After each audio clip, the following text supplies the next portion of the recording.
Guys. I resent everything you're saying, but I feel like I'm losing every argument today. I don't think I'm ready for this. What you mean?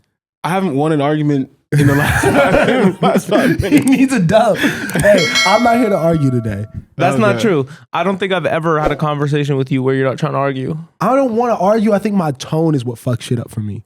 Like, Probably. I want to discuss, but I have really, really bad tone. And that's something that I want to work on. Yeah, Did bro. that sound genuine? Huh? That sounded genuine. I was lying. See, it's all fake, bro. I don't give a fuck what these niggas think. Yeah, I want to argue with you. I know you do. Defend your point. It really bothers me. Believe in something. Stand for something or fall for anything is how I think. Well, I believe in exploration. All right. You Tell know me what I why. mean? Like, I think sometimes two minds exploring a topic with openness Yeah. and the ability to end up on either side of the fence is a beautiful thing, and how we actually learn from each other. As opposed to whenever I talk to you, I immediately, something happens like chemically in my body where now I'm on one side of the fence and I have to defend it, even though I don't even know if I really believe that. Because I'm passionate. No, I'm passionate about what I talk about. No, it's because you fight. And I think that what people misconstrue about me is I don't seek to win every argument. I think that I'm good at arguing, so I'm going to put up a good fight. But I want to be proven wrong. I want to learn. I think I learn more from my peers and my friends than I do from anyone else, you know? So I think y'all give me different perspectives sometimes. I just want to make sure y'all stand in that, though. No, but I mean, you then are relinquishing anyone you want to learn to your low standards of conversation, where you have to pick a side and battle for it, you know, like to be able to make a point. No, And I don't think that's a good way to do it. I scare a lot of bitch ass niggas off. A lot of people don't want to talk to me for that reason. You know what I mean? Because I see it happening too. Because I'm like, I make the conscious decision sometimes too. Because I don't like niggas. I'm like, wait, if I keep pushing this button, this person's not gonna want to talk to me anymore. And I'm like, wait, I don't want to talk to this person anymore. So let me get my shit off, and we can both continue on with our lives. Do you think you win? Win? Like every argument? Like, I think if you're constantly like going through life and arguing, you're not necessarily listening. I am listening. Because I have to listen to debate. You might be right. A bad debater does, like, if you just listen if you say your own points back, you're not going to actually win the debate. You're just getting your shit off. No, I have you're to right. acknowledge your point. You're right. You know? That's why I beat you in debate. You see how you didn't even listen to me? I did. I responded exactly to what you said. You just automatically flipped it. Wrong, right. No, I heard what you said, and I disagree. See, we're not doing it. Wrong, we're not right. doing it. We're not doing it. You know what? Yes. But let's cleanse, though. Let's cleanse. Because I really want to start this off on a positive note. Can you say a prayer for us or something? He won't. And he doesn't have to. I don't like that you did this to me on camera, because now I feel like if I say no, then it's a whole other, oh man, he didn't want to pray. Like, now I'm misrepresenting myself. You know what I'm saying? Pray for the viewers. All right. Now we're here. Dear God, thank you for waking us up another day. Thank you for always showing us the path of righteousness and letting us know the difference between right and wrong. I hope that not just in our hearts, but in everyone's hearts, you can continue to compel people to do right by others, to love one another, to care for one another, to feed one another when possible. And thank you for the blessing that you store upon us every day. We love you. We thank you. In your name, amen. Amen. Amen. Come on now. Come on now. Thank you for that. You're funny for that. The My vibes are good spirit now. feels cleansed. We feel better. We feel lighter now. No, this is good. I need to go to church. That's what that reminded me of. So You know what I'm saying, bro? This is my church right here. It's a good Sunday, man. Two friends, good conversation. Sun is shining. Exactly. Why can't church be here? You know, we're living every day. Celebrating every day. Oh, God. What up, y'all? Welcome back to the Industry Plans Podcast. What is good? Episode 162. Back at y'all, man. After a little hiatus, we missed y'all. We sorry for the delay. But if you've been on the channel, you've seen the reactions. Yeah. It's been a good couple weeks of music, so we've been around. How have y'all been living in your personal lives, though? We have Valentine's Day. You know, I know we was traveling a little bit. I feel like we've been moving around for the last couple of weeks. Yeah, I haven't been too great, man. Honestly, not great. What's wrong with you? For a week, I was sick. Yeah. And I felt really bad for myself for that whole week. And I felt like shit. And I wasn't able to do stuff I want to do. You know what I mean? Yeah. I don't get sick a lot. Yeah. I have a pretty good immune system.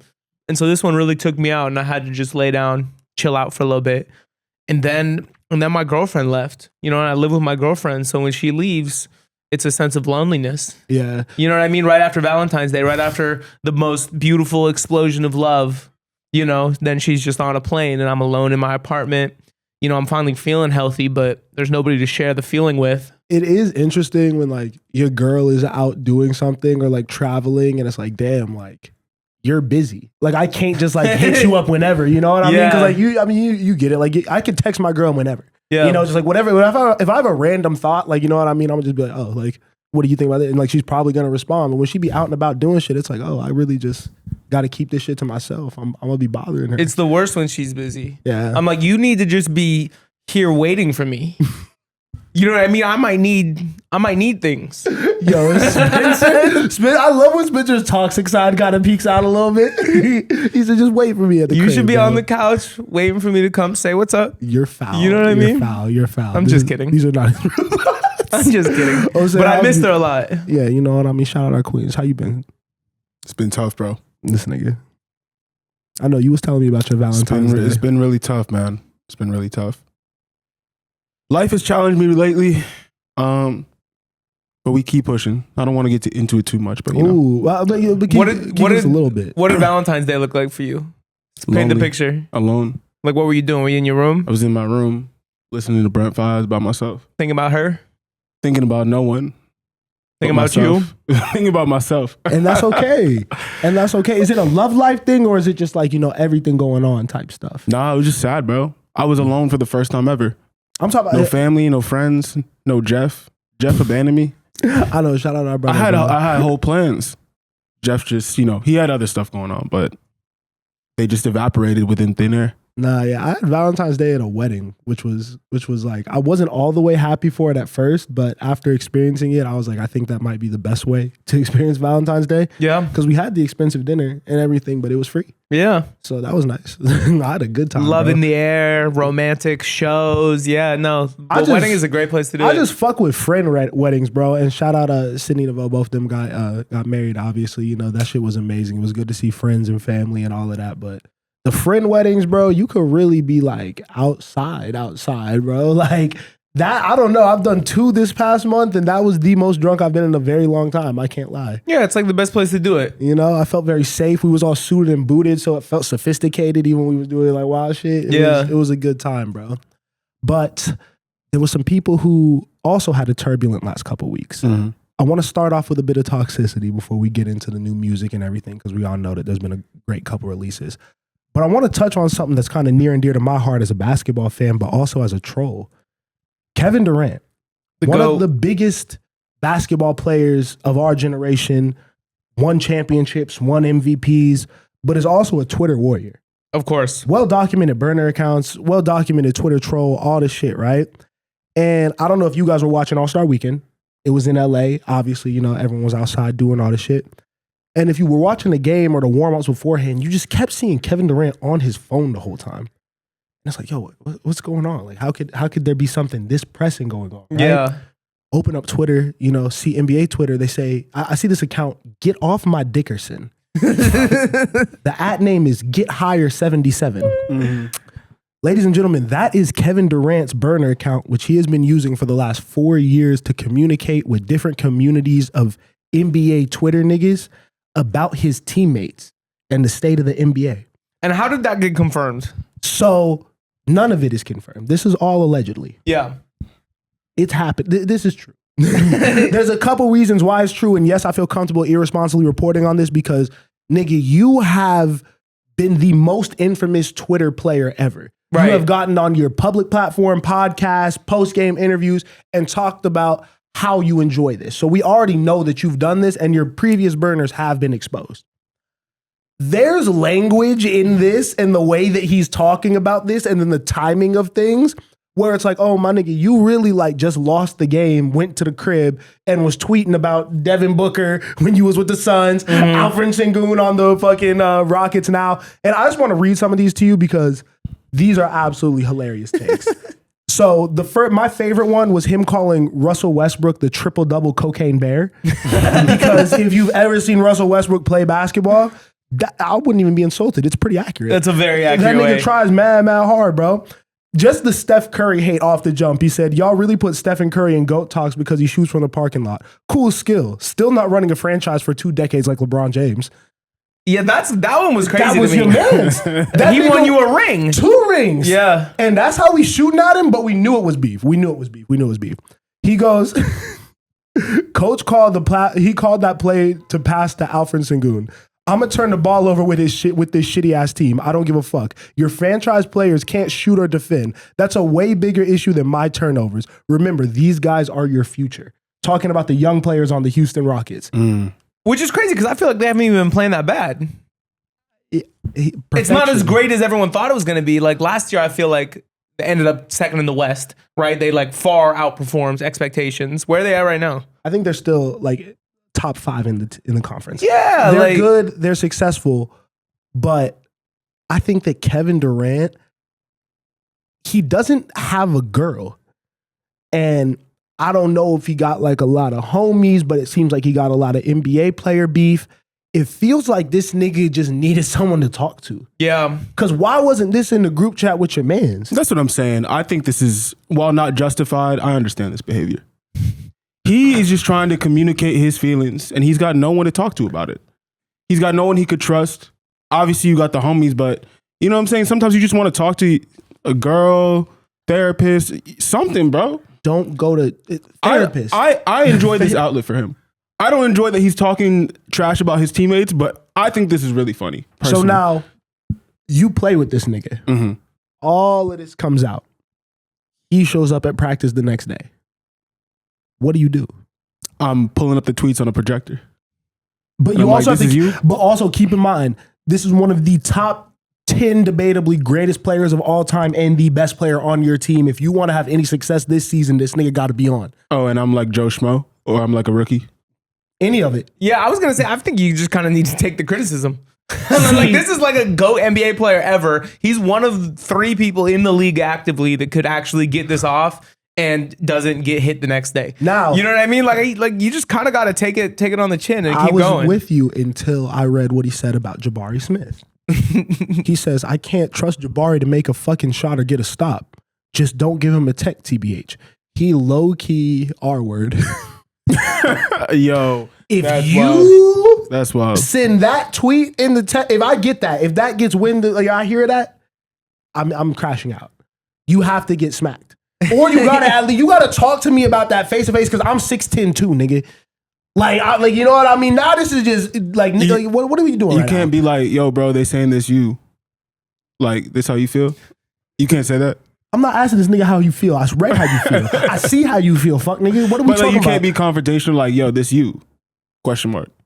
There's more no like this you? I'm saying this you. Tell me I'm wrong. Tell me I'm wrong right now before I get really, really mad. But, you know, shout out to Kevin Durant. The consistency is amazing. The fact that the Rockets PR team is working overtime and putting out videos of this nigga happy at practice the last couple of days is really funny to me. If you're betting on the Houston Rockets to go to the NBA Finals, I'd try to get my money back. I don't know. I don't know if this is that bad of a sign. I feel like this like wakes an organization up a little bit. This is the worst sign. I quite literally don't think there is a worse thing that could happen to a team in the middle of a season. Then your superstar? Then your superstar openly criticizing every player on your team. Hey, they got to get better. Hey, he demands greatness. Lock in. Now, I know you guys don't come to us with sports takes, but we had to get that off a little bit. But music has been popping the last couple weeks. Yep. If you're new to our channel, man, if you recently tapped in, Baby Keem is back. Yes, sir. With his new album, Casino. We just dropped a reaction to that. If you haven't seen it, make sure to go check that out. This was a really, really dope album for me, man. I'm excited that Keem is back and being active. I love that he did a little live component with this project. After the first couple of days, have you guys' initial thoughts on the album changed at all? Do you like it more, like it less, anything like that? I like it more. Okay. I think there's an insane amount of replay value. Yeah. And I think when I went back through, I truly did realize there is not a skip. And every song feels very impactful. You know what I mean? Like I could tell you what every song sounds like. There's no 2 records that sound the same. And some of those songs that I was unsure about initially, like Birds and the Bees or Birds and the Bees. Yeah. now I'm like, yo, that could be the best song on the album. Yeah. I think like some of those songs that I wasn't sure about, I'm like, nah, this works 100%. So I think there's a ton of replay value. I love the storytelling. The slower tracks hit harder when we weren't doing a reaction video. Like, I'm not a lyricist.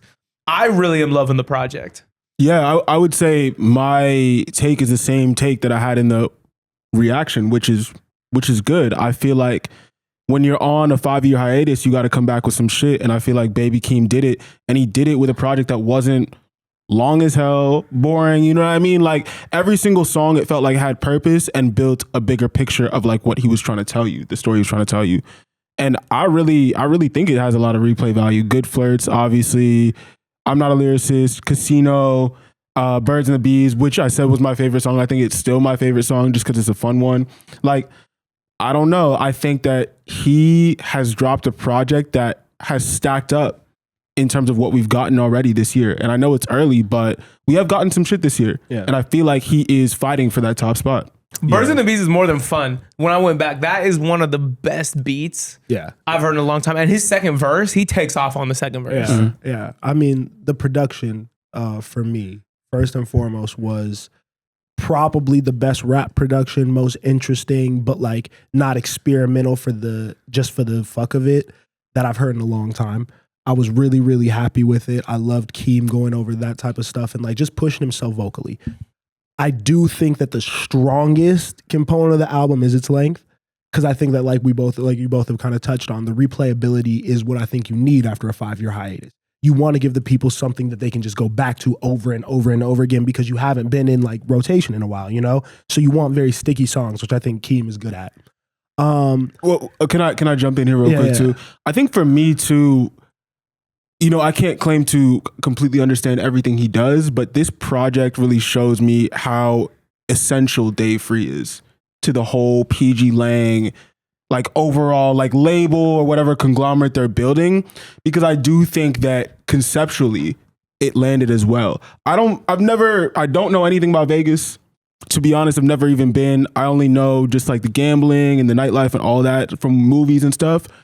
I feel like he was able to tell a story about Vegas and where he's from and like his background story that was like not only relatable, but also like told me more about this like character that's usually just rapping very like staccato and gleefully and like saying things that you would hear in like a traditional rap song. I feel like he was able to tell a cohesive story. And you're attributing that to Dave? I think conceptually, probably Dave Free was a big part of that. I mean, I don't think he could tell a nigga how to tell his story. I think visually, with that type of stuff and like even helping with like the live show and all of that, I think for sure. But I think the reason, and I do need to like look into it more. You are right, but I think the reason that I say that is because I know that he brought Momo Boyd into the picture and the documentary. The documentary, I think Dave probably helped like a lot with. I went back and I watched that because I know you were talking about a lot, and everyone in the chat was like, "You have to see this." It is essential for this. Yeah, I think that coming out with this project, because the project is so short, that gave you whatever you felt like you may be missing in terms of content. Yeah, I do have a question with: if you're not a fan of Baby Keem, what would this album have done for you? If you didn't already like his music. You didn't like it because you never heard it, or you didn't like it because you had heard it and you didn't care for it? You're unfamiliar with Baby Keem. You're not really like, you've heard Family Ties and shit like that and you thought it was cool, but you know, you haven't listened to the Melodic Blue or anything. This is your first full-length project. I think it gives you more palatable, diverse styles. I don't think Baby Keem has a Good Flirt in his discography, like a real like slick R&B track. That's a hit. I don't think Baby Keem has a I Am Not a Lyricist in his catalog, like just a really good stripped back rap song. You know what I mean? Where you're doing storytelling and you're really just flowing. The production is super simple. So I think like this is maybe the most palatable album to people that aren't just into his typical sound. Because I think he only did the typical sound a couple times. Casino, Circus Freestyle. Those are classic Baby Keem songs. Birds and the Bees sounds like a Baby Keem song, but just elevated. You know, so I think it does a lot. I think this would, like you said in the reaction, is actually probably the best place for a new fan to jump in and to enter. Yeah, I would agree. I don't think I have too much more to add to that besides, for me, I do feel like maybe even growing older, I've appreciated storytelling more. Yeah. And I'll double down on it. I really didn't know that much about Baby Keem. He just made turn up music, mosh pit music, which was good. But we went back to the other projects. Like I feel like Melodic Blue for me was his best project, but the projects before that, it's like you're just kind of getting hit over the head with the same flow, the same subject matter, the same like turn up mosh pit stuff. This to me is a story. It's more melodic, and you can like really dive into it. I think if you're somebody that doesn't know him, you have more entry points here. Yeah. And I think this made me a bigger fan. I asked that question because I think Keem exists in this really interesting place in music that I don't know if anyone else really has, because he has the respect and the cosign of a bit of an older generation. You know, I think all the Kendrick fans, all of the people who are familiar with obviously what he comes from and appreciate real rap, they look at Keem as like the young bull who they can kind of get behind. And I think that he delivers on tracks like Good Flirt with like that standard of, okay, if you're going to be the next big rapper, you got to get mainstream songs that are actually going to get played on the radio. Obviously, Kendrick lends himself to that. But the choice of Momo Boyd, like you said, that's the little shit that kind of differentiates you. It's like, don't get the typical hook singer.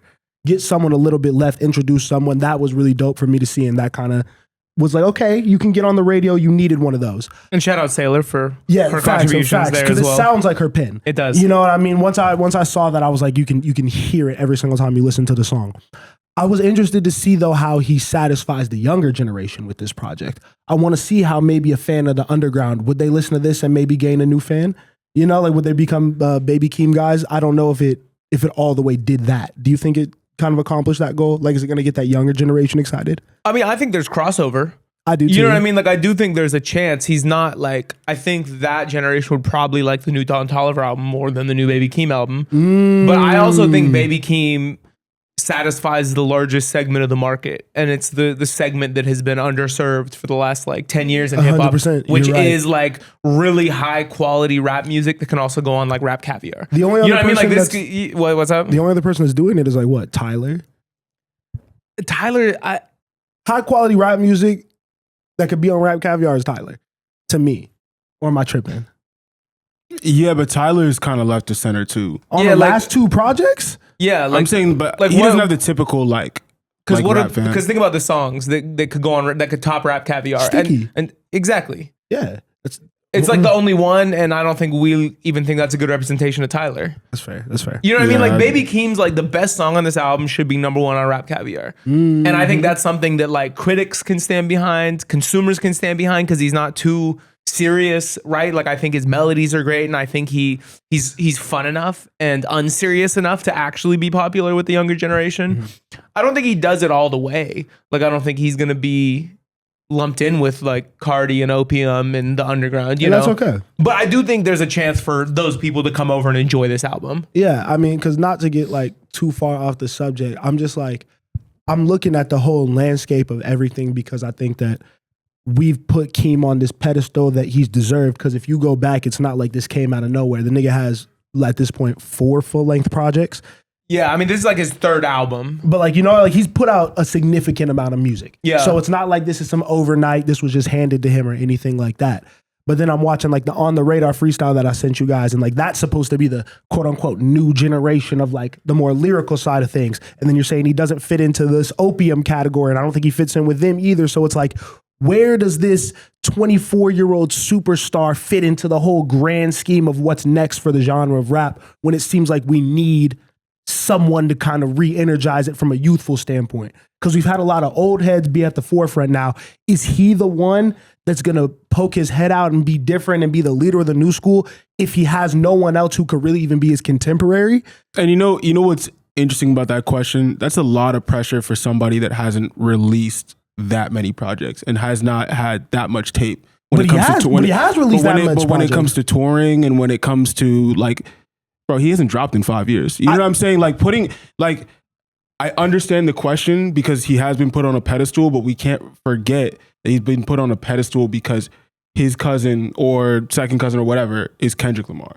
And he has 2 big records with him, and he's under this PG Lang umbrella. And I really feel like they're building their own thing. I think when you mention all these other collectives, like he may have sounds that are similar, but it's almost like this album doesn't sound like anything else that has come out. It sounds like a Baby Keem album. That's the only comp. Exactly. And that's perfect. That's a lie. And that's perfect. Lie. What does it sound like? Getting back into it though. There's a lot of Kendrick on this album.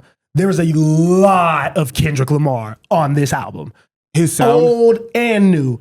I totally agree. But one thing I would preface it as is I feel like there's a lot of Baby Keem in the on the new Kendrick shit. I kind of feel like Kendrick was really re-inspired by Keem, flow-wise. Regardless, the Kendrick stuff is what's in the marketplace first.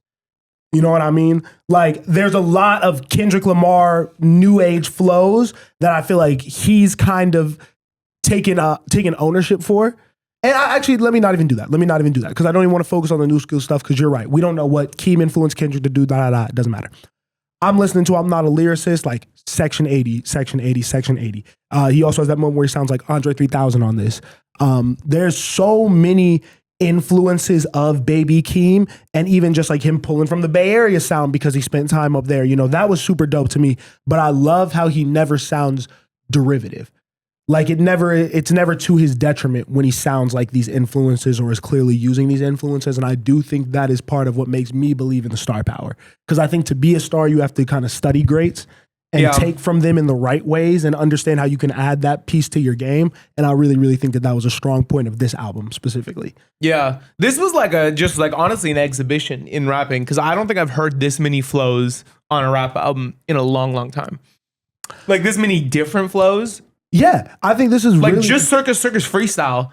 There's so many flows, and like you bring up the Andre thing, and that like initially I was like, this literally is just a carbon copy of Andre's voice. But then I was like, no, he's kind of rapping really well. He's kind of like using it in a new, unique way where I wouldn't even be mad at hearing him dive more into this sound. And he's trying it. Because we don't have anyone that sounds like 3 Stacks right now. You know what I mean? Like if you try a weird voice and like the worst thing someone says, it sounds like Andre 3000, you know, it's like, hey, I can keep that one in my back pocket at worst. Yeah, you know what I mean? That's not a bad one. No. And I think that it's funny because people will, and this is not hate, but like people are going to go to this fucking Larry June Currency Alchemist tape and expect to hear the best rapping of like the most recent releases. And I'm like, nah, bro, it's on this Baby Keem album. Yeah. You know what I mean? And even if it's a non-traditional way, it's not these traditional beats that you're used to hearing the rapidy rap shit over. Like this nigga was really, really spitting, really sat with his pen, told an important story, because the surface level is going to be gambling, casinos, addiction, Las Vegas, all of that type of stuff. But I think it is about like kind of self-discovery, forgiving yourself, forgiving your family members, bro. Like the trials and tribulations of fame and having to do a job every day and show up every day when you're not your best self, what that does to a person over time, how that deteriorates you, how that almost makes you detach from yourself. Because it's like, damn, I'm seeing in real time how it's fuck how you feel. The sun is going to come up tomorrow and nobody cares. Like, what do you do with that when you're presented with that for the world? It almost makes you want to draw back and not be a person, like not be someone who's going to give your art and give so much of yourself to this world every day because it doesn't really matter. Do these people that you're pouring your soul out on the paper for, do they care about you for real? You know, do they care that your grandma just passed? Like, I think that's a really dope thing for an artist to address. And I like how my takeaway from it is Keem didn't act like he had all the answers. He just kind of articulated the story and is like, this is where I'm at with what I'm faced with. Yeah, overall, this was like a super essential album to his discography. Yeah. Like, I don't know, it's too early to say how it stacks up to his previous 2 albums, which are 2 projects that I fucking love to death and have spun into the ground.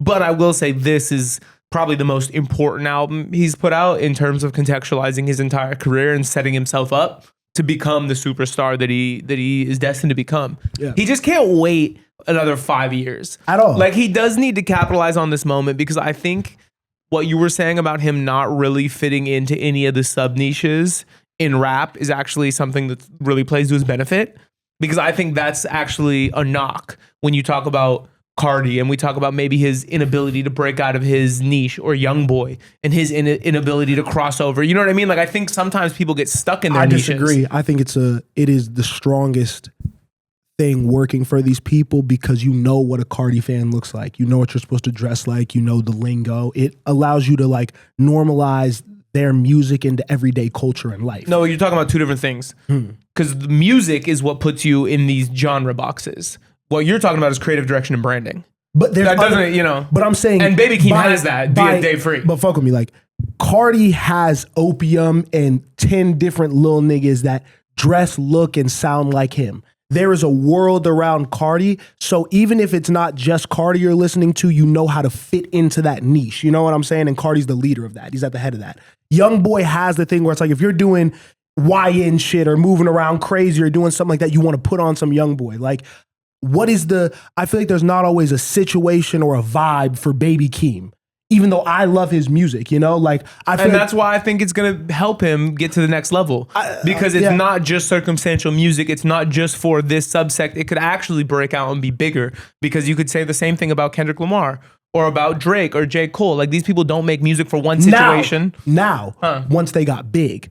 But at a point in time, you knew exactly what you were going to Kendrick and Cole for. You were going to them for the heady lyrical raps, and they were the best at that. And there was a whole genre of Wale's and like like there was more things to grasp on with. If you were a fan of Black Hippie, you knew how they moved and talked, you know, like a Dreamville is a thing, you know what I mean, for Cole. You know, Drake had OVO, like they had collectives they're a part of, and I think PG Lane can be that.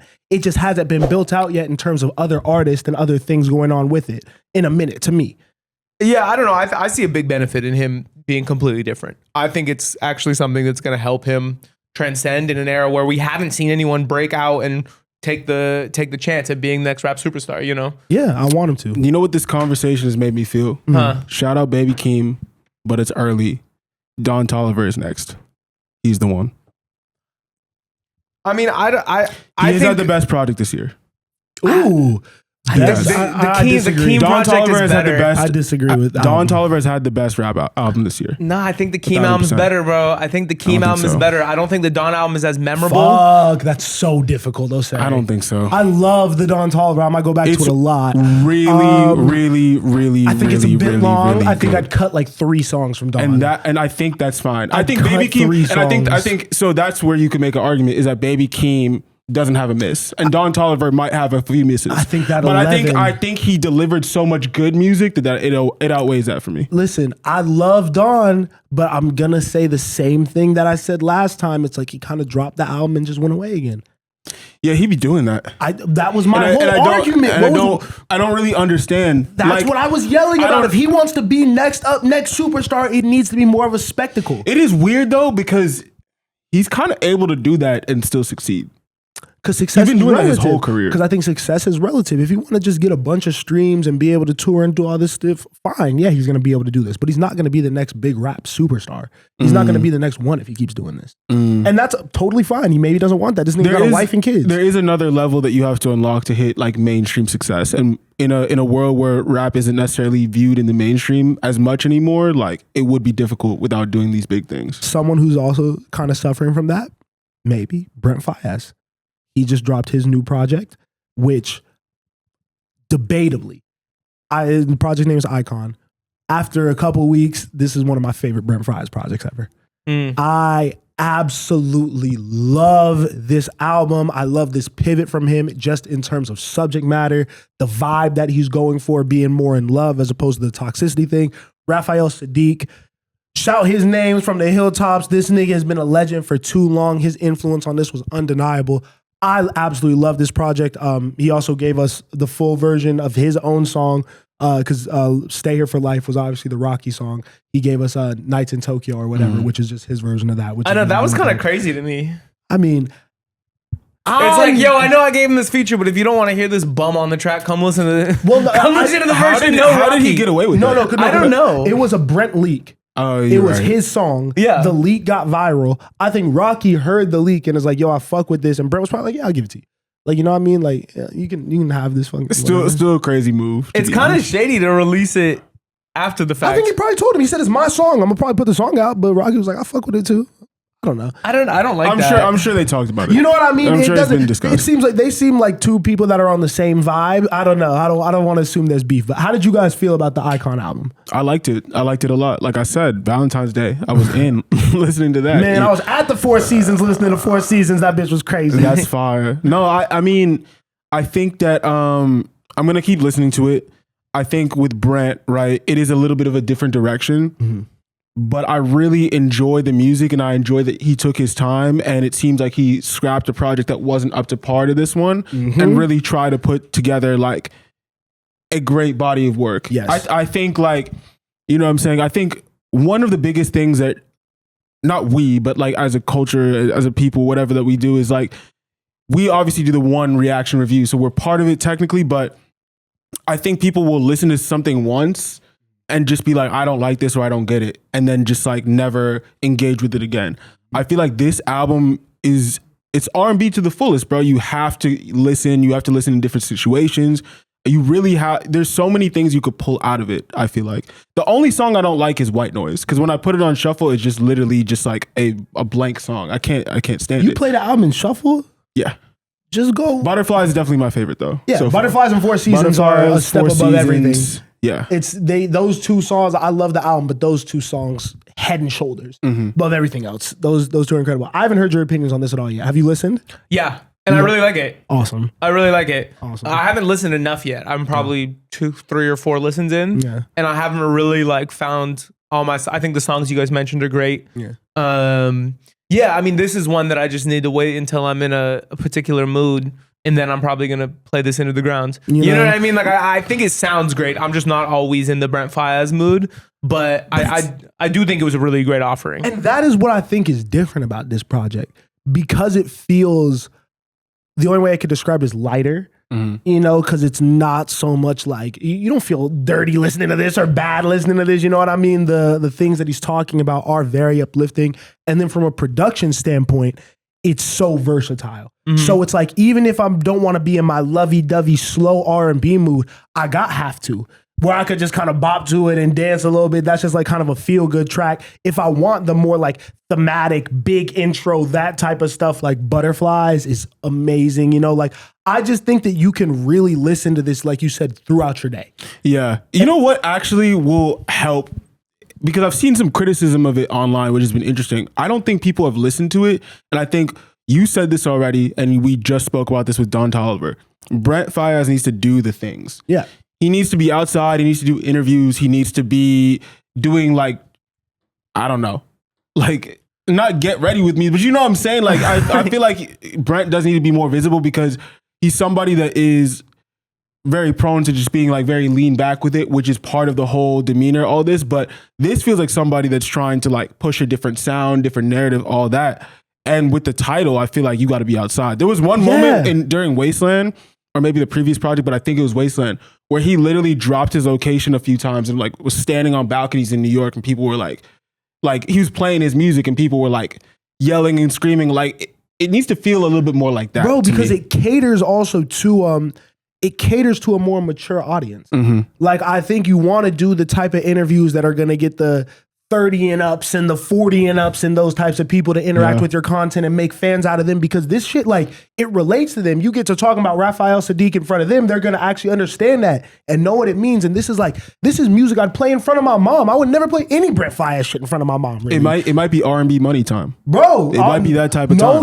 No cap, and it's clean. Like, that's what also is impressing me. Like, the pen really, really elevated on this project, bro. This is the shit that makes you feel like he's gonna have a career into his 40s and be very successful. Yeah, I would like to see him think up some things conceptually. Like, I think doing interviews is great, and I think that would help. But I think there are ways that he could promote this project better than that. You know what I mean? Like, I love what J. Cole is doing. I love the campaign J. Cole is on. I do love the Civic tour. Not everyone can do that, though. Why not? That's his fan base. Yeah, I mean, I'm not telling Brent to get in a Civic, but you got to identify who your fan base is, what your brand is, and find something equally as unique. I feel you. You know what I mean? Like, you just all it takes is I think some brainstorming. What J. Cole is actually, it's funny because I've loved it too. And what J. Cole is doing is multiple layers, because obviously he's doing the old school hip hop, like I'm gonna pass out my CDs thing, which but it's part of his storyline. That's what he used to do too. But it's also like he's just playing into the meme of him being humble too. Like, he's pulling up to people's cities. He's like driving around with them. He's playing the music. He's handing CDs. He's doing skits. Like, he's very much like, all right, you all think that I'm this humble dude. I'm about to just completely play into it. That's his brand. And that's a long developed brand. I was going to say, like, there's very few artists who have as strong of a brand as J. Cole. Yeah. And I think that's what allows for him to be as creative, but that's a testament to why you develop it. And Brent's brand is pretty strong too, though. Yes. So you're right, Spencer. Yes. And also, this is not just an exercise, like, you don't just exercise your strong brand through a campaign like this. This is how he built it. Yeah. Is by doing shit like this. So 100%. I'd like to see Brent lean on his whole shtick a little bit and do something creative. You know what I mean? Yeah, I want to. And see I didn't that. mean to diminish it by saying it as shtick. You know what I mean? No, but like, no, I don't even know what it is though. I don't know what he leans But on. he more. kind of knows, he understands a little bit, and I would like to see it in real life too. But I think the Cole Bennett video of him like singing in the rain, like he definitely understands how to play into like what he's doing. I would like to see it a little bit more too. That's not genuine. He's not a singing in the rain R&B. But I think dude. I think it's playing into like the album. He ain't never felt that hurt before, for real. That was fake. I mean, I saw it all over his face. Yeah, but you know what I'm saying. It's playing into the theme of the album, and like all that, and like you know. So I do think it's an underplay of special performances. Like I do think that's how Brent that I could think have would like a be super crazy. viral moment, like a really unique special performance tour, 5 or 6 across the country. Daniel Caesar did it to a lot of success with that his new would be album. fire. Yeah. But I think you take a different angle with Brent. Yeah. Maybe you get like 15 models at each show and just body paint. You know, I they're hate naked. you. They're just painted. I hate you. And they're on stage, and maybe the stage rotates. J. Cole's really the GOAT because, like you said, like a while ago, like he really made an album only his fans like. yeah, no, Like for that's sure. crazy, bro. Like that nigga really honed in so hard that he's only serving that group of people, bro. That's fire, damn near. I mean, I think you need to. I mean, if that's true, then his fan base is massive. It is. Because I those think it first is. week numbers were I think his like fan nothing ba- we've seen in I think hip his hop in a fan base while. is massive. You know? Yeah. I think there's mad niggas who like bad music. Damn, I didn't mean it like that though. But I didn't mean to say it like that. But you know, like, I mean, I don't. have you ran back the fall off? I haven't been back to the Damn, fall have off. you? Shit. But I don't think we should use our platform to shit on that album. No. I didn't mean to. Did I say it? No. I mean, you can shit on it if you want, but I think that's also old news. I think what is exciting is the campaign. To me, it is probably the most successful and most viral hip hop campaign I've seen since. Would you get in the Civic? I would get in the Civic. You get in the Civic? Yeah, the Civic looks like a good time. Miles, I'd get in the Civic. No, I like you. I like the campaign so wouldn't. much. I would. If you got the Civic, what would you do? What would you bob your head to two Listen to sticks? the music. But what do you do? Are you faking when Miles. he says "dick in the booty" types? Like, what is your vibe So when that comes on? I want to make it. I want to. to make it very clear because I don't want you to do your thing, the cop and police thing. I don't want you to do your you're faking. I do not like the fall off. I think that every album J. Cole has dropped after 2014 Forest Hills Drive has been subpar for me. However, I really enjoy J. Cole's campaign of driving around in a Honda Civic, pulling up to your city, pulling up to your college campus, and distributing his music hand to hand. That shit is fire. Props to him and his team for coming up with that. It's fire. It's so simple, but an artist that big never does shit like that. That shit is hilarious. It's fire. I love every moment of it. I would hop in the Civic because I like marketing and I like that campaign. And what would you do when the music is playing though? After a little while, I get tired and leave. But that's fine. That's about music. It's not about the campaign. I just want to know what the car ride would be like. Like you shoulder to shoulder with President of Dreamville right here to your right. I mean, Cole's obviously in the front of the whip. Other passenger is got to be the other fan, right? Because it was 2 fans at a time. Do you think there's a security guard in the back? For sure. So But you're the way you're talking about it is like you wouldn't do it. You're saying no to that? if J. Cole said, "I'm pulling up to your area right now," Yes. tweet at me to get in my Civic. Yes. I would never send that tweet. No. Oh, I meant more of an invite. Oh, if J. Cole hit my phone and said, "Miles Hagan, you get the chance to ride in my Civic and Yeah, listen for to the sure. fall off," You're saying no to that? what would I do? This guy's bullshitting, man. There's no way you're saying no I'm to thinking that. how we make the content. No, you would get in the car and open your mouth, bro. You would Pause. be. You would turn into. thinking, Yes. He's not You wrong, think though. I'm copping He's please not in wrong, front of though. Cole? Yes. I don't think so. I really don't think I'm that tight, bro. I think you would come back to us and you'd be like, guys, like I can't lie. The album hit like crazy in that context. Like, I think I might have been wrong. I think the album's Here's what actually I'm really doing. good. Here's what I'm doing. If J. Cole approaches me, Miles Hagan, and says, "Yo, I want you to ride in the car in the Civic with me and listen to this album," I'm saying, "Jermaine, I'm down, but I propose we don't film this one. Let's have a conversation, me and you. Let's talk." and I'd listen to the album with him and I would give him my honest critiques. Have you seen the Games album reviews on Instagram? I haven't seen that, yeah. Similar to that, you know? I'd be like, I listened to this album 3 times from a fan perspective, from a rapper perspective. Yo, the Game is the greatest rapper ever, bro. That's a really funny thing for him to start doing. So many words. For no reason, really. So many words. I just love how I don't know why, but the concept of him listening to the album from 3 different perspectives in the Game, like having to like reset after every listen and be like, all right, I'm a hater now. Gotta go in with fresh ears. But it's all thought out. I think that's why people actually appreciate it. Like there's some troll comments for sure, but I think people actually are going to his reviews now. If I'm J. Cole and the Game gives me a 7 out of 10, I am like, yo, nigga, what have you done? what are you rapped recently, nigga? You fell off, literally, bro. But whatever. Positivity though. Sorry, I heard J. Cole and I just kind of Willow dropped an incredible album. Yeah, that Willow album is different. I was not aware of this until Spencer's like, yo, if you tapped into this, I said, what? He said jazz. I got skeptical because Comethazine, I think jazz is cool now. Yeah. Jazz is very in right now. People want to do jazz variations, and I think that that's really dope because we want to bring back real musicality and shit like that, but some people don't do it justice. Dustin Conrad did a great job with Whimsy last year, so I have high expectations. Yeah. Track 1 got me. So the album's called Black Petal Rock. The only 3 features are 3 legends, George Clinton, Kamasi Washington, and I forget the duo that's featured in the middle of the album. But overall, it is alive. The music is literally, it's breathing with you. You know what I'm saying? Which is what good jazz does. It's why people go to jazz, is for these incredibly dynamic improvisations. Yeah. Right? And Willow as a vocalist does so many things that are so unexpected to me. Her voice is jazz. Yeah. Because the way that she does things that I almost like my natural would be like, that was weird. Yeah. But it fits. It like makes sense. It's kind of like putting a puzzle together. It feels like you said dynamic is the best way to describe it, but she flows with the instruments. It's almost part of the production at times. Writing is beautiful. Yeah. She's clearly a very, very intelligent, just thoughtful person. She's one of those people that I listen to her music and I'm like, well, I'd actually like to have like a 30-minute conversation with you. Oh, and I would. She's on the top of my list of people I'd like to just run into in LA. Because everybody seems to have a Willow Smith story too in LA. Like she's outside and very friendly. Imagine being Jaden. Like your daughter or your sister's lit, dad is lit, and you just like can't get right. You know, bro, he's on Skid Row. Yo, he's trying to build houses. No, I love the quote tweet because this nigga was on Skid Row saying, my dream is to build housing for all these people and give them jobs in the building and do all this shit. And then someone quote tweeted and said, like, bro, you have enough money. Like, start the project, yeah? Like, that don't gotta be a dream. Like, get to it, fuck nigga. Yeah. But he didn't. But shout out to Willow. Shout out to Willow, though. Again, sorry. The hater in me is really popping Bro, out he today. might be at it. You gotta stop. Huh? He might be at it right now. You gotta stop. At what? He's Nigga ain't doing building. shit, bro. He's worried about Brick- the political and brick economic by state brick. of the world, bro. I mean, back to the Willow album.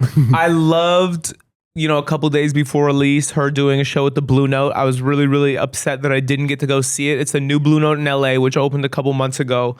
And has just been filled with legends and great shows. I talked to some friends that went and they were like, this was out of this world. Like one of the best shows we've seen. The band is super on point. It's the same band that recorded the entire album.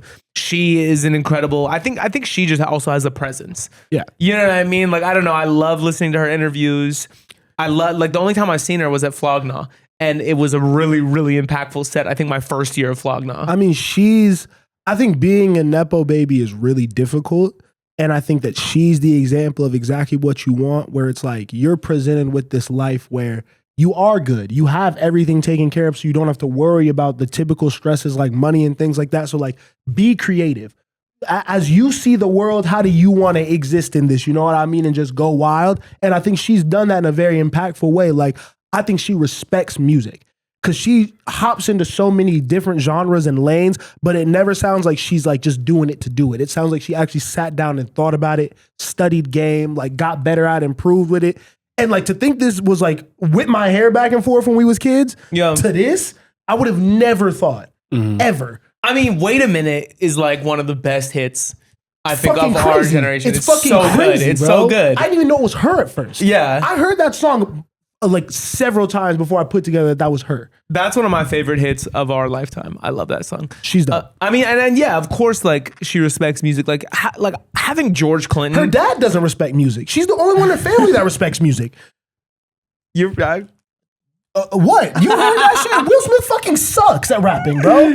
She's the best. Yeah. And you're right. This is exactly what we want our Nepo babies to do. Like, get into art. Don't worry about album sales. Try to push things forward. Try to think of creative, weird, experimental things you can do, because really there's nothing to lose. So try to push it forward, and maybe you'll be like Willow and you'll land on something that sticks. Exactly, man. The only other music that came out that we can just touch on quickly, just because, you know, R.I.P. Mac Miller. Thundercat dropped a new song with him.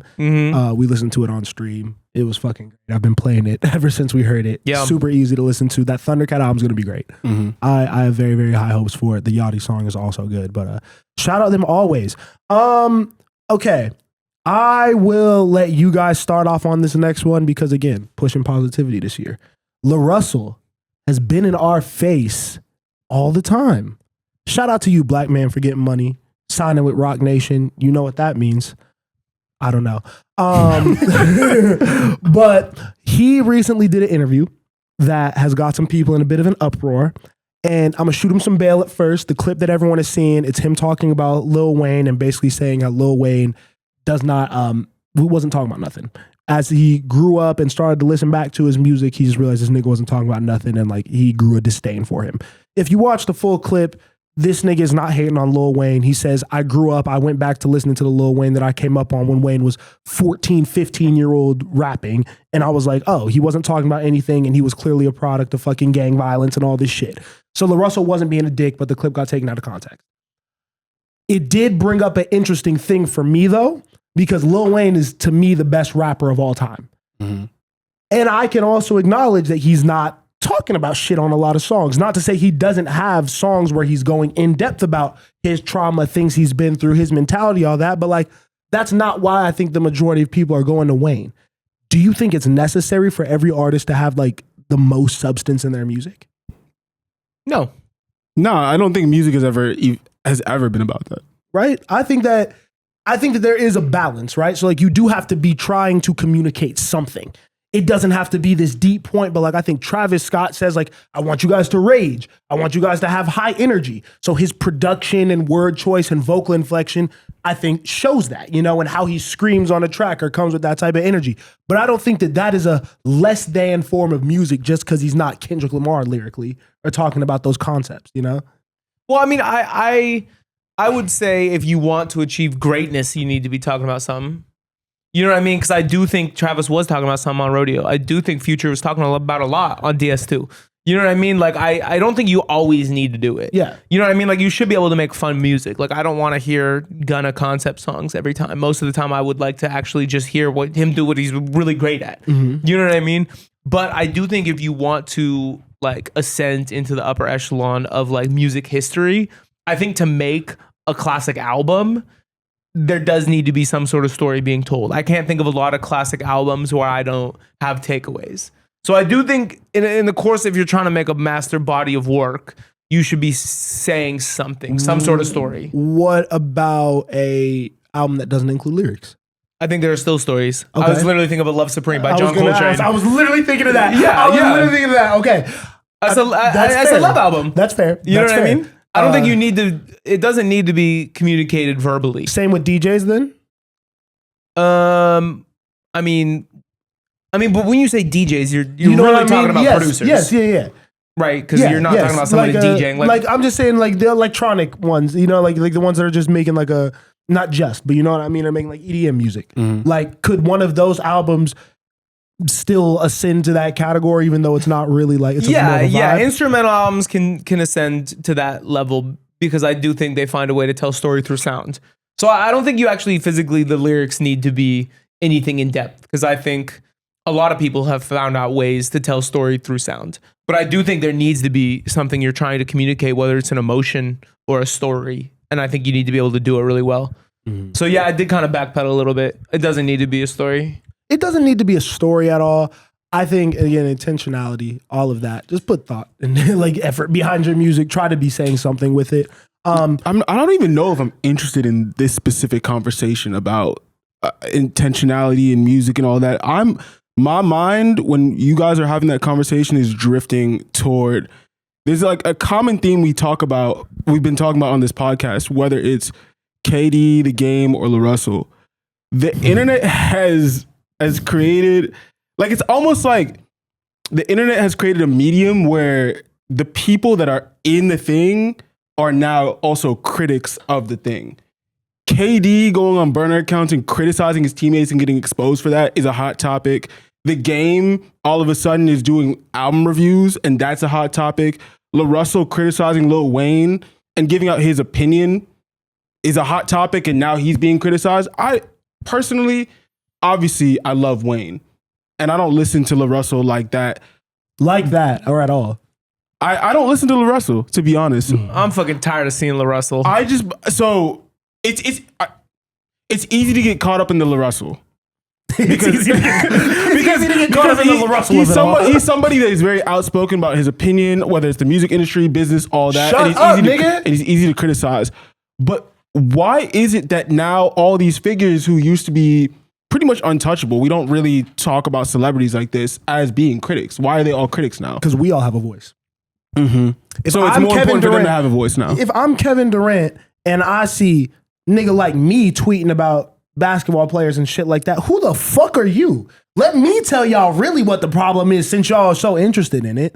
The Game sees us sitting here talking about niggas' rap albums. He says, I could critique this album better than these niggas. I actually did it. Fucking LaRussel is just an idiot and wanted to talk about Lil Wayne. And he should not talk about Lil Wayne. But is that better? Is that making music better? Are we making music better? No, we're giving our opinions because we can.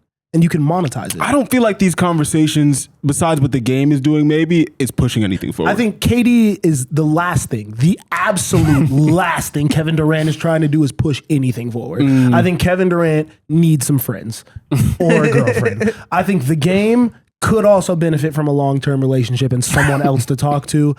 But no one has asked the Game for his opinion, so he just gave it to us. You know, he wants someone to ask him what does he think about an album. Get a podcast, my nigga. LaRussel, again, shut the fuck up, please. Why are you talking about Lil Wayne? I'm so sorry. You signed to The Rock. Fire, bro. I seen you at the parking lot of Super Bowl, right? You seen that nigga outside? They let him outside of Levi. Fire, bro. You got that bitch I'm from the Bay song, bro. I get it, bro. Stop, bro. Lil Wayne, bro. I don't give a fuck if you're talking about 14, 13-year-old Lil Wayne. LaRussel, why? I just don't get it. But yeah, I think it's time that LaRussel stop making 15 short form videos a day and gets in the studio for a little bit longer, bro. Because did you see the Tyler interaction with LaRussel? No. So Tyler met LaRussel and LaRussel posted it. And I saw it. I was like, oh, cool. Are they going to like speak? And no, it's just like Tyler just like dapping him up like any other fan. And Russell like says who he is, and he's like, "Oh, word, like I fuck with what you're doing," and then just like bounces. Cause he wear like mad bright colors, bro. Like he looks like a big ass like kid, bro. Yeah. And that's what gives me when you're wearing like a neon green beanie and like you're like patchwork like McDonald's looking like varsity jacket. And you're talking about another nigga's immaturity, right? And another nigga not having substance in the bars, and your whole last song was just about you being from the Bay Area and listing out different places in the Bay Area and song doing all so the tradition. Like what the fuck? He gets my blood pressure up. Just go make more good music. More good music. He has 40 albums. I know. One song, name it. I can't. 40 albums. I can't name a song. Imagine putting out 40 albums. I didn't know he had 40 albums. One song, LaRussel. Just one. It's like LaRussel, you did the thing where you've actually, I think, changed the industry for the better. Oh. I think you are impactful from a business and commentary point of view. Oh. I think a lot of your ideas of pay what you want and D2C have been popularized lately. You know, like we've seen it with Even and with Untitled and all of them, like taking note. You are a pioneer that you throwing your own shows in your backyard and scaling that into large performances in other cities. And parking lots. Inspiring and incredible. I think all of the validity and the fame that LaRussel has gotten up until this point is because people fuck with him from a business tip and the change that he's looking to make in the industry. So that's a pro. You've achieved a platform. You've done good. But now if you really want to 10x that, make some good music, right? Like go like really sit with a producer and figure out like how you can make something impactful sonically beyond just letting people choose what they pay for it. That's my advice. I don't think he wants to hear my advice to him. So we'll leave it at that. Someone else had commentary on the music industry that I liked a lot more. Eam Triplin, one of our early favorite young artists a little bit ago, where we were talking a lot about. There was a viral video going around where basically some random light-skinned nigga in a car was talking about, man, unks like Kendrick and Tyler are outworking the new gen. The best albums come from rappers in their 30s. Basically saying, y'all young bulls need to work harder. Get in the lab. Eam quote tweets that and says, in that era, you had to actually prove yourself and sell real hard copies. The way music was consumed and valued was way different on They Come Up. That breeds a different type of work ethic for an artist. One album sale is literally like 1,500 streams today. The literal value of music isn't the same to listeners today. You get all the music in the world for $12 a month. That was the price of one album back then. The listener had higher standards back then, and you just need 12 seconds of your song to hit on TikTok now. And even after that, people aren't checking for you. The consumer changed, so the artist's work ethic changed. The whole game changed, for better, for worse. I don't know, but that's just where it evolved. I loved seeing that.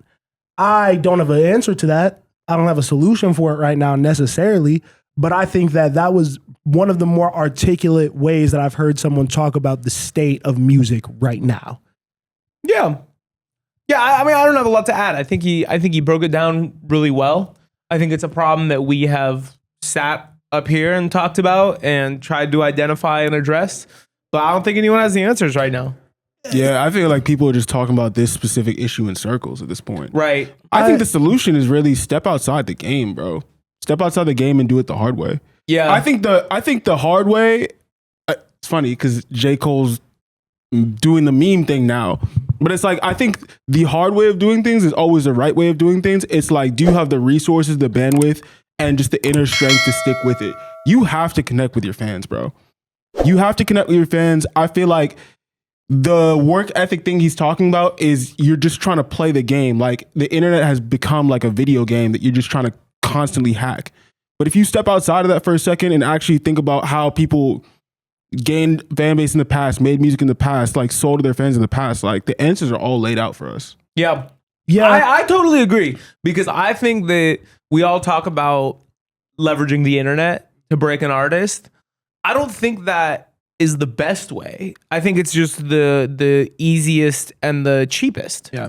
Right. And so like, I think when this age of technology became like a thing and got ushered in, I don't think labels were like driving everyone to do this because it's the best way to build a strong brand and create great music and build a fan base. I think it was just way cheaper than building crazy marketing budgets. Yeah. But like you said, get outside, like start locally, build a fan base in your city, performing live music.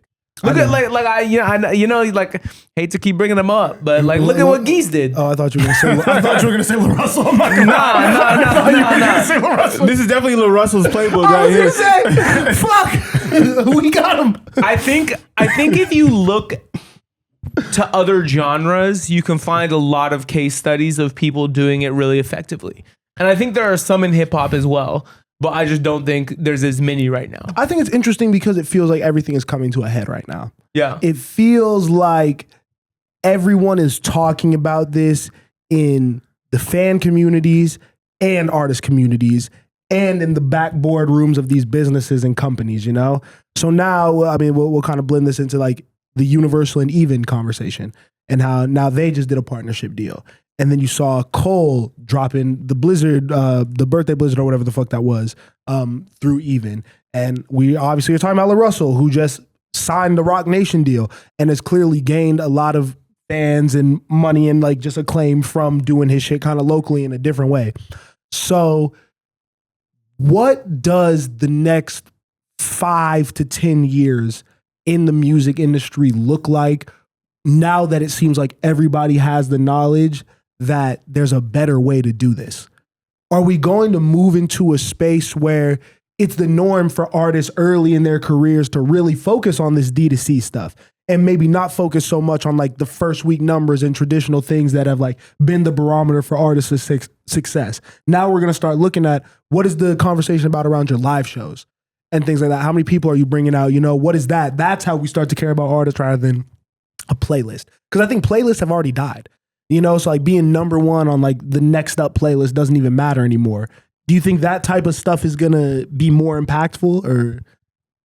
I mean, I think what's going to happen is what has already been happening for the past 10 years, where I think music is moving into niches, right? Like, I think gone are the days of massive pop stars and massive pop hits and songs of the summer and like worldly community-based music, right? Like, I don't think we have that anymore. And I think that's in large part due to everyone having their own algorithm that can super serve them the exact kind of music they want.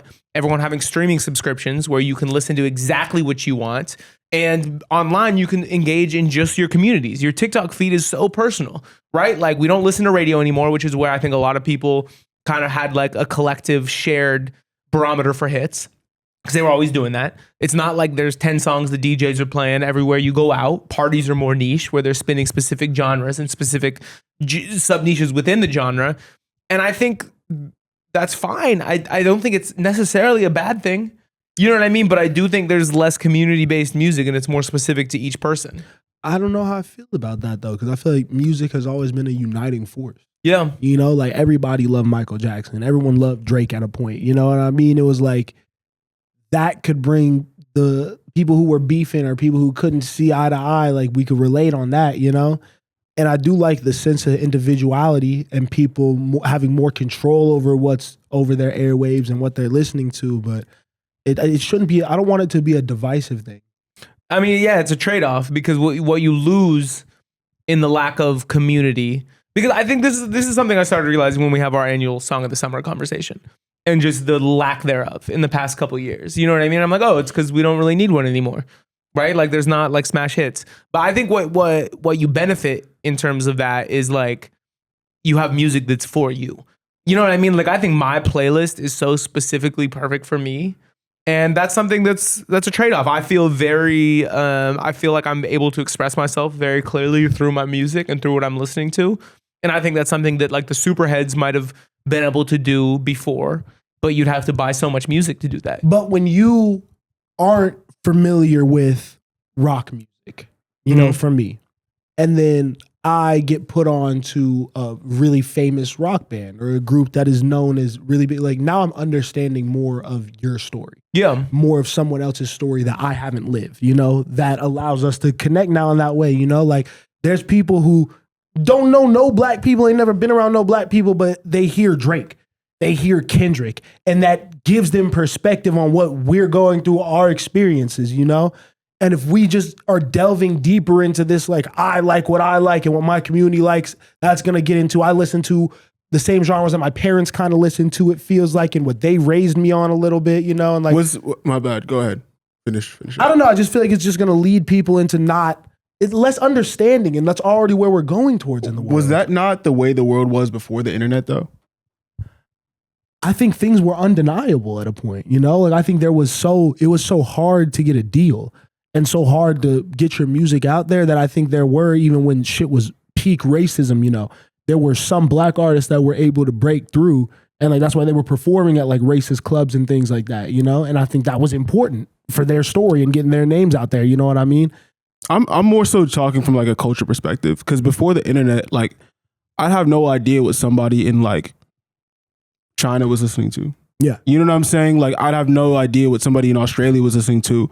We might be united by the idea of like a Diana Ross, you know what I mean? Or like, I don't know, I'm just trying to think of artists that are older that like didn't necessarily rely on that stuff, but we might be united by the idea of that. There will always be massive artists, massive cultural figures, but it almost feels like the internet is so flooded that everybody consumed everything and they were like, actually, I don't really like that. I don't want to be forced to like this. I don't want to be forced to like this. This is what I truly enjoy, and there is so much of it. Mm-hmm. It's in abundance now. You don't have to fake it anymore. There's niches upon niches now. And I think maybe the internet is getting in a weird place where there's so much content that people are going to shrink back into niches, and then honestly might be off what we see as the traditional internet now. I think it's too flooded, especially with this thing of like AI coming to fruition. I'm like, at what point do I just go on Instagram and just see AI generated videos and want to be like, yo, I actually just want to go outside and see a real person. Right. You know what I mean? I think we've always been tribal and lived in communities. maybe this is what the internet is becoming because that's human nature. Yeah.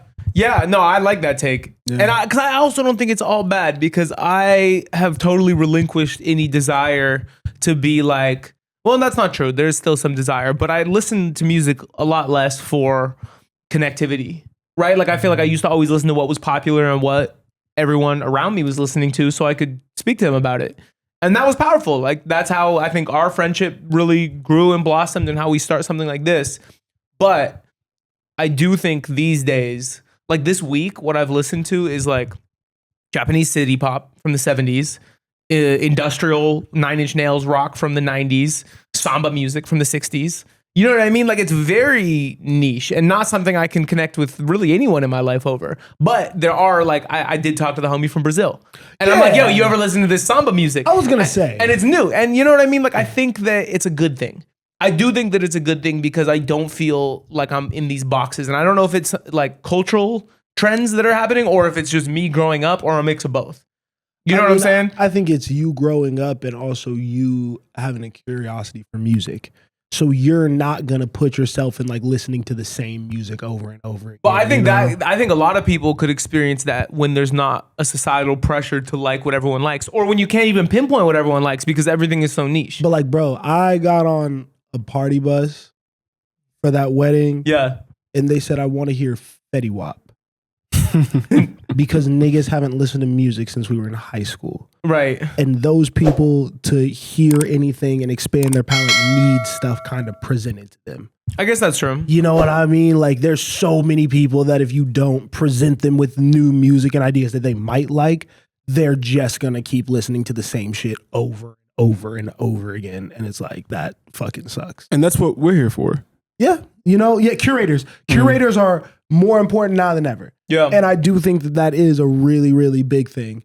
And I think it is also an opportunity for you as a fan of music to now support artists more directly.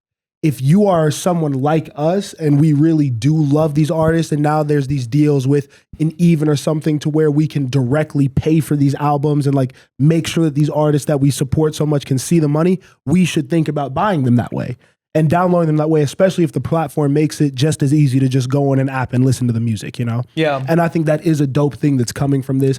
You kind of helped make it make more sense to me because at first when I'm looking at why Universal wants to like, because for me, when I read it, it just seems like Universal wants to keep their hands in every cookie jar. If there is a way that someone is making money off this, we need a piece of that. And we're going to get involved. And I think my initial like reaction to that is always going to be negative just because I'm questioning that. But after talking about it with you and like seeing that like now this is like not something that's going to prevent independent artists from continuing to use these platforms and do this. And now artists that are signed to a label can still benefit from this. It seems like from the outside looking in still, I still would like to do more research, but it seems like an overall great thing and a great way that the music industry is supporting this D2C thing. I don't know. Yeah, I mean, these companies are going to need contracts with the labels. Of course. If the labels are going to offer this service. Yeah. You know what I mean? And I think the more different developers we get working on different user interfaces to try to crack the code for this downloaded, it's going to come down to a developer for me that's going to need to create a platform that is going to allow you to integrate your library, right? Because I don't think we have that right now. Yeah. But And I think that's what is missing for a D2C revolution. But don't you think... But that means, this is what we were talking about the other day. That means the main DSPs will no longer be relevant I was in the going to next few say, years. and no one would want that to happen.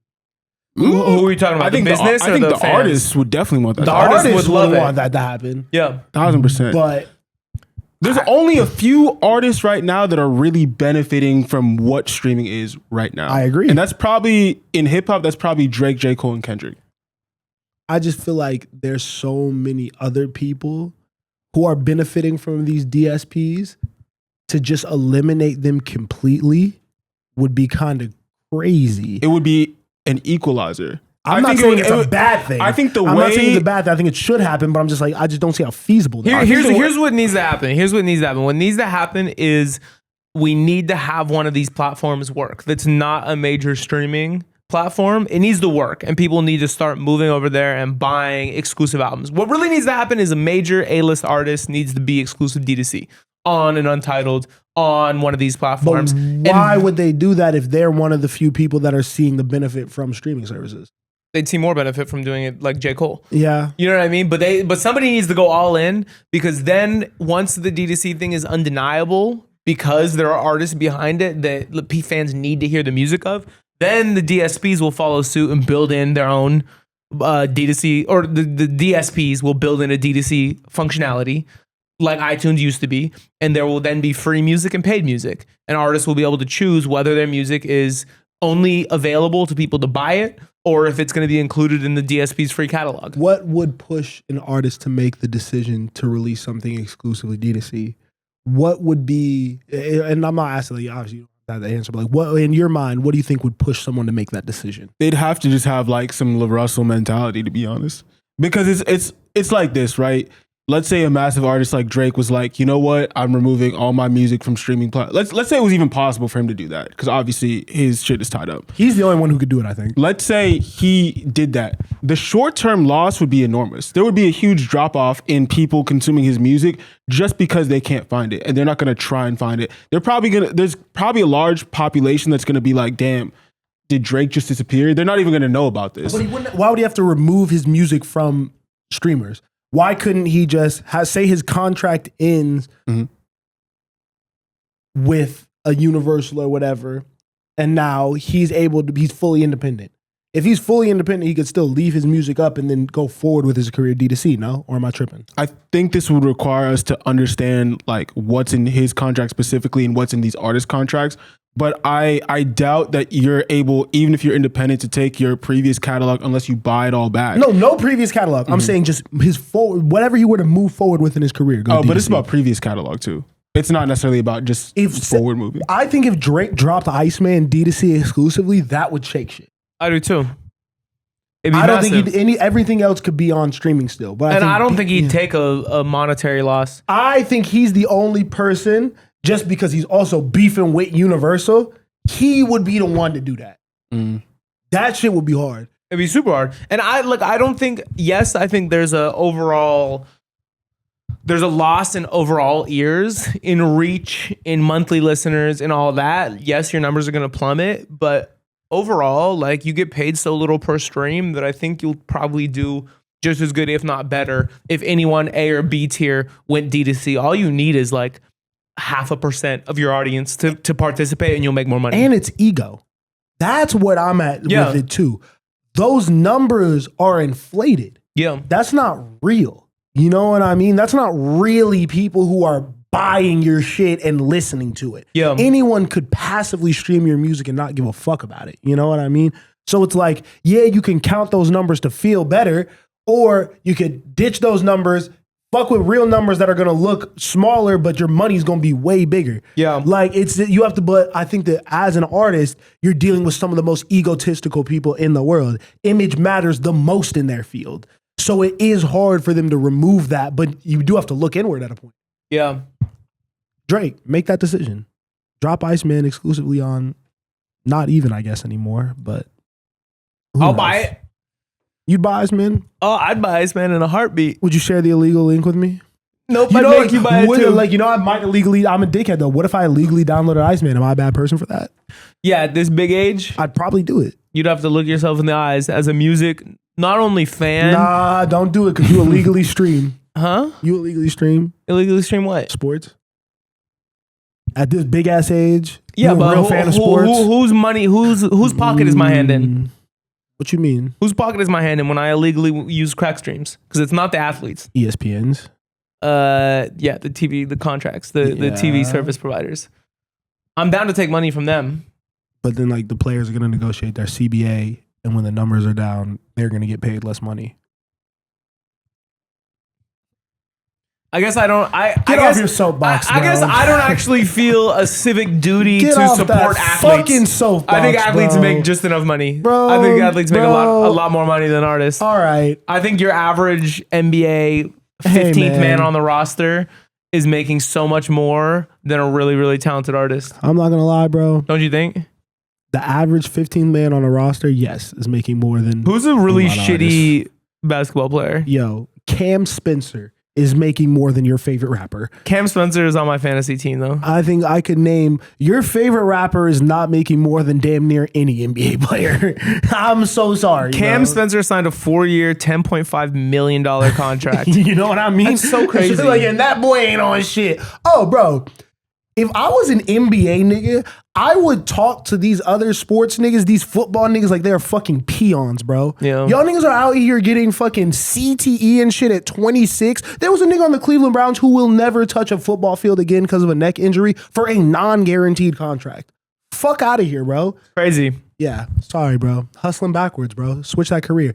Anything else you guys want to give the people before we get out of here? I think we did it, guys. I think we did it. This feels like a really good episode, man. Hey, if you enjoyed this shit, make sure to like, share, comment, and subscribe. Tell a friend to tell a friend, and tap in with your boys on Patreon. Yep. We give you content over there sometimes. Catch you in the next one, man. Peace.